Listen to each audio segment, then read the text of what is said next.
Hi అండి, అందరు ఎలా ఉన్నారు? టమాటో కర్రీ అంటే ఇష్టం లేని వాళ్ళు ఎవరు ఉండరు కదా. అయినా ఇలా ఒకసారి ట్రై చేసి చూడండి, చాలా టేస్టీగా ఉంటుంది.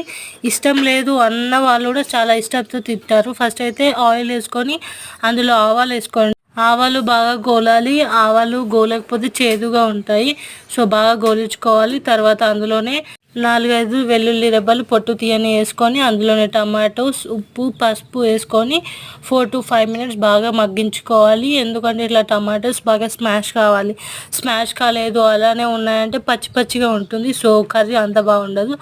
స్మాష్ కావాలి, ఇట్లా టమాటోస్ మెత్తగా ఉడికిపోవాలి. అందులోనే వాటర్ ఫామ్ అవుతాయి. సో నెక్స్ట్ అందులోనే మూత తీసి ధనియా పొడి, కారం, నెక్స్ట్ లవంగం కావాలనుకుంటే వేసుకోండి, లేదంటే లేదు. నేను స్పైసీనెస్ కోసం లవంగం వేసుకున్నాను, ఘాట్ వస్తుంది అంతే.